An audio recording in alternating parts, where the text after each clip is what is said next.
gente, aqui é o Neto, esse aqui é o canal 1000 Páginas. Hoje a gente vai conversar sobre um livro que é bastante hypado pelo Booktuber de modo geral, que é O Coração de Aço, da trilogia dos Executores, que é escrito pelo Brandon Sanderson, também conhecido pelas obras dele de Mistborn, né, que é uma série bem longa, eu nunca tive muita coragem de ler, porque os primeiros livros são verdadeiros calhamaços. E foi o meu primeiro contato com a obra do Brandon, né? Eu não tinha lido os outros livros dele. E a temática basicamente qual é? Super-heróis, né? Mas no caso aí não são super-heróis como a gente está acostumado a ver. São pessoas superpoderosas que, por algum motivo, que a gente não consegue definir, são tomadas por uma loucura e uma megalomania e uma total busca por poder incessante. O que aconteceu? Teoricamente é o nosso mundo normal. A trama inclusive se passa em Chicago e ocorreu a calamidade. E a calamidade é uma grande estrela de fogo no céu e alterou algumas pessoas, dando a ela poderes especiais, habilidades únicas. Mas não é toda a parcela da população que foi alterada. São só algumas pessoas. Só que essas pessoas, além das incríveis habilidades que elas recebem, elas também acabam se tornando loucas por poder. E é exatamente desse pressuposto que o livro se trata.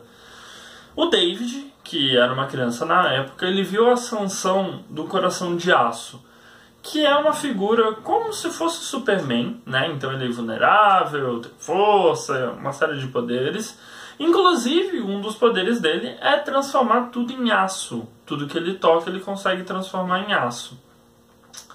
E no caso, ele viu a ascensão dessa pessoa super poderosa, que nesse universo são todos chamados de épicos, ao grande governante de Chicago, né? Que ele passou a denominar como Nova Chicago.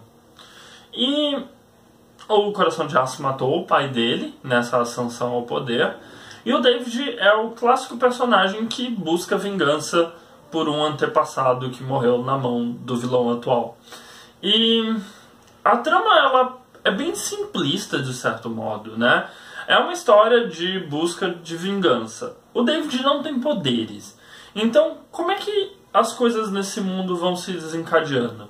Existe um grupo, né, o grupo dos Executores, que dá nome aí à trilogia, que é um grupo de humanos que vai investigar as fraquezas dos épicos. Todo épico possui alguma fraqueza, algum sentimento que tira deles aquele poder momentaneamente e permite a ele ser morto. Ou algum item, alguma memória, alguma coisa correlacionada com aquele personagem, com aquele épico, que tira dele os poderes.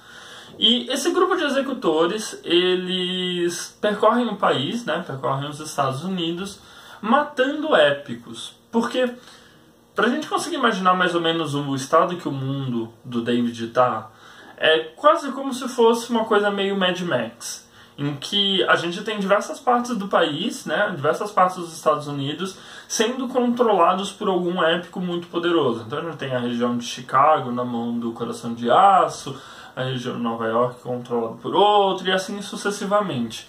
Quase como se fossem facções. E esses grandes chefões, que são, né, épicos muito poderosos, eles têm subchefes, e aí tem mais subchefes. Enfim, é uma cadeia hierárquica de épicos para controlar e gerir aquela região. E os executores são pessoas normais, são pessoas que estudam os hábitos dos épicos e se especializaram em matar os épicos para poder devolver o território aos humanos ou simplesmente passar um recado de medo para os épicos. E a trama vai se desenvolvendo nisso, não é uma trama muito profunda. Particularmente, eu não gosto nem desgosto da obra, né? Já me adiantando um pouquinho. Eu acho que é uma trama que, para quem gosta da ambientação de super-heróis e gosta dessa temática quase distópica mesmo, é um livro interessante, é um livro gostoso, bem escrito e tudo mais, mas não necessariamente ele apresenta coisas novas a esse universo que a gente já conhece e já está tão bem familiarizado. Mas de modo geral é uma trama agradável de ser lida, né? Esse primeiro livro ele pinta muito bem como é o estado do mundo, o que foi que ocorreu, como os épicos ascenderam ao poder e como tudo se desenrolou até chegar àquele ponto. Então a gente tem a aventura do David tentando ingressar nos Executores. O David, como todo protagonista em busca de vingança, ele tem uma habilidade especial, que no caso dele foi estudar os épicos por anos a fio. Então, desde criança, ele tem um arquivo, tanto de memória quanto físico mesmo, em que ele catalogava todos os épicos da região de Chicago, o que ele considerava que seria a fraqueza de cada um deles, como ele planejava derrotá-los, e como se fosse um grande banco de dados dos épicos. E é exatamente isso que ele tem a oferecer aos Executores. Os Executores seriam aí o Prof, o Abraham, a Megan, a Tia, o Corey, e cada um deles, como uma grande equipe, tem a sua especialidade. Um é especialista em operações de campo, a outra é especialista no assassinato, a outra é muito inteligente. Cada personagem tem o seu papel e juntos eles têm uma missão. Então, dá pra ver que no enredo não existem grandes variações de aventuras que a gente já desconheça, mas o Sanderson é muito inteligente em pegar esses clichês e dar um completo, quase como se fosse uma virada nesses clichês, né? Então ele rotaciona ele de uma maneira que ele apresenta algo novo com algo já batido. Então a gente tem a questão dos épicos, que não são heróis, são vilões, né? Eles têm essa sede por poder. A gente tem a questão aí de um protagonista que está aprendendo a matar pessoas e não sabe muito bem como lidar com isso. A gente tem o background de todos os personagens dos Executores. Alguns são bem interessantes, eles têm profundidade, eles têm uma história própria, o que geralmente não é muito visto quando a gente tem uma trama de equipe, né? A gente tem só um enfoque em alguns personagens. Então ele consegue dar essa torção nesses clichês de um modo que o livro se torna extremamente interessante, mas não necessariamente o melhor livro do universo com essa temática. Uma das partes mais interessantes para mim, lendo O Coração de Aço, não foi nem o embate, né, as tramas contra o vilão principal, mas sim como eles arquitetavam as coisas para chegar até ele. Então, que nem eu falei antes, tem toda uma hierarquia épica dentro da cidade de Nova Chicago que os humanos normais não fazem parte e realmente desconhecem. Então tem todo aquela... quase como se fosse um jogo. Eu vou atacar o peão A para chamar a atenção do bispo do rei para conseguir até chegar ao rei. Então existe toda uma lógica nas ações dos Executores. Existe toda uma proposta de quem atacar, por que atacar e que ato isso vai desencadear. Tem alguns plot twists na história que são bem interessantes, algumas reviravoltas no roteiro mesmo, que a última eu acho que não é tão boa, né? A da parte final do livro, eu consegui ver isso vindo há algum tempo, né? Desde a leitura, mas os plot twists eles dão uma certa mudada no modo como você vê os personagens, no modo como você vê aquela história sendo contada. A escrita do Sanderson é muito interessante, é muito boa, é muito fluida. É um livro muito rápido de ser lido, apesar de ter quase 400 páginas. Você lê ele de uma maneira muito fluida, muito gostosa mesmo. Ele é quase como se fosse a sensação de você assistir um blockbuster. Tem coisas interessantes, você meio que já sabe o que esperar, mas você se diverte enquanto você está participando daquele universo. A parte positiva é que os 3 livros, né, a trilogia já foi lançada aqui no Brasil. Então a gente tem O Coração de Aço, que é o primeiro, Tormenta de Fogo, que é o segundo livro, e recentemente saiu Calamidade. Os 3 lançados aí pela editora Aleph, que a gente sabe que tem um cuidado bem grande com a edição, com a tradução dela, não há muito o que ser contestado, é um trabalho bom.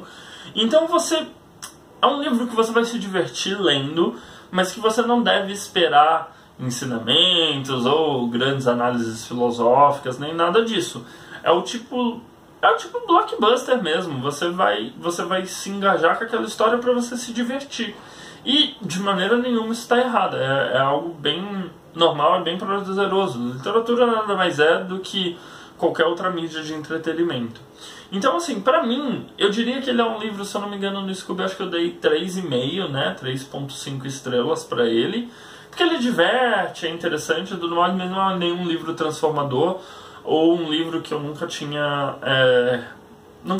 tido contato, né? Como um leitor de quadrinho, aquele plot principal, o modo como as coisas são desencadeadas, já é algo meio esperado. Mas é engraçado conseguir ver isso, que é de uma mídia tão visual quanto os quadrinhos, traduzido para a literatura. E o Sanderson fez isso muito bem no Coração de Aço.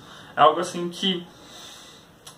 acho que se você for um leitor que você não está acostumado a consumir quadrinhos, mas, por exemplo, gosta muito dos filmes da Marvel ou da DC, é um livro ideal para você. Você tem um aprofundamento daquilo que você já vê no cinema, com personagens interessantes e cativantes, que teriam aí um bom tempo de tela na trama. Você consegue se engajar com aquela história. Se você já consome quadrinhos, vale a leitura também, de certa maneira, mas eu recomendaria você ir com o pé um pouquinho atrás, porque você meio que... as reviravoltas não vão ser inesperadas, eu acho que para quem já está acostumado com a linguagem dos quadrinhos. Agora as questões mais técnicas do livro. Como eu falei, ele foi publicado pela Aleph. Nos Estados Unidos ele foi publicado em 2013. Aqui no Brasil ele foi lançado em novembro de 2016. Ele tem 376 páginas. Você consegue encontrar ele por uma faixa de preço bem ok, variando de R$28, se eu não me engano eu vi esse preço na Saraiva, até R$35 na Amazon e R$50 no site da Aleph. E ele tem e-book também, que foi como eu li ele no meu Kindle. É sempre interessante a gente falar dos e-books para quem é utilitário de Kindle, de leve, porque o preço comparativamente é mais barato. Vira e mexe tem alguma promoção no site da Amazon mesmo. Então, vale a leitura. Não, é uma leitura assim...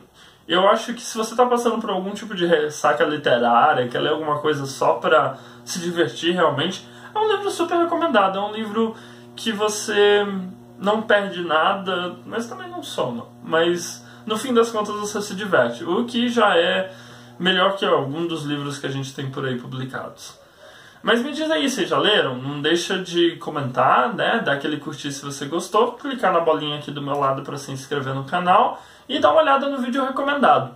De mais a mais é isso, um beijo grande e tchau!